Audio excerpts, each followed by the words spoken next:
क्योंकि ना मुझे याद है कि एग्जैक्टली चैंपियन ट्रॉफी के बाद आपकी पीएसएल शुरू हो गई थी, प्रेस कॉन्फ्रेंस हो रही थी इस्लामाबाद में। मैं उस प्रेस कॉन्फ्रेंस के अंदर बैठा हुआ था, जो इस्लामाबाद में होटल में मौजूद थे। प्रेस कॉन्फ्रेंस जिस टाइम ओपनिंग हो रही थी, सारे सरीना होटल के अंदर सारे जो है वो प्लेयर्स वहां पर मौजूद थे।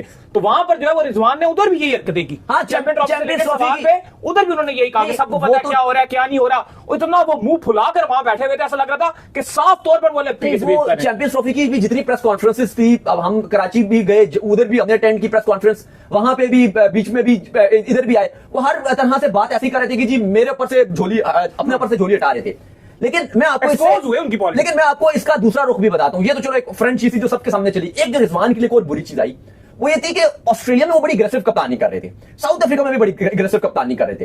लेकिन उस साउथ अफ्रीका के बाद उनकी कप्तानी में एक डिफेंसिव पन आया, जो क्योंकि ना यहां पर एडवाइजरी कमेटी में तो आपने क्रिकेटर से भी मशावरत की, मिसबाउल हक से भी मशावरत की, सरफराज से भी मशावरत की, बाकी भी लोगों से आपने बुलाया, आपने उनसे भी मशावरत की। अब वहां पे ये हुआ कि जब आप वेस्ट इंडीज गए, सबसे ज्यादा जो रिजवान के लिए एक जो बुरी चीज रही है, जो उनकी कहते हैं कि रिजवान के लिए चलो सारी चीजें खराब चल रही थी, लेकिन फिर भी उनके पास मौका था, स्टिल मौका था वेस्ट इंडीज को ओडीआई में हरा दो। लेकिन जो उनके ताबूत पे आखिरी कील ठुकी है, उनकी कप्तानी के ताबूत पे, वो वेस्ट इंडीज में ठुकी है। क्योंकि वहां तक भी पाकिस्तान क्रिकेट बोर्ड ने उनको आखिरी चांस दिया, चलो आप चैंपियंस ट्रॉफी में आखिरी नंबर पे गए, बावजूद उसके उनको एक मौका मिला था वेस्ट इंडीज में। वहां पे आप टी20 जीत गए थे अमेरिका में, जो आपने फ्लोरिडा में खेले टी20, लेकिन आप ओडीआई हार गए। वहां पे रिजवान की क्योंकि कप्तानी के ऊपर भी बहुत सवाल उठे कि यार स्पिनर को ओवर सही नहीं यूटिलाइज कर पा रहे, प्लेइंग 11 का इंतखाब में बड़ी मिस्टेक्स कर रहे हैं। वो एक चीज उनके लिए आई कि यार ये ऑस्ट्रेलिया में जैसी कप्तानी कर रहे थे वैसी नहीं कर पाए।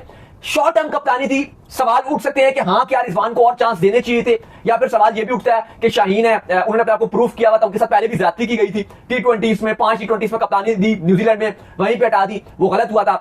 क्योंकि मेरी शाहीन के भाई के साथ जब अमेरिका जा रहे थे तो वो साथ ही ट्रैवल कर रहे थे, उनसे काफी लंबी गुफ्तगू चल रही थी, मजाक शादी शुगर भी चल रहा था। तो मैंने उनसे पूछा कि भाई क्या आपके घर में क्या माहौल था इस शाहीन की कप्तानी को लेकर, मतलब आप लोगों का आपस में क्या बातचीत हुई। तो उन्होंने इस पर जवाब दिया, उन्होंने कहा कि देखो मैं आपको सच बताऊं कि शायद शाहीन को जो कप्तानी से हटाया वो बहुत गलत था, वो बहुत गलत था, लेकिन बेशक शाहीन को आप कप्तान अनाउंस ही ना करते।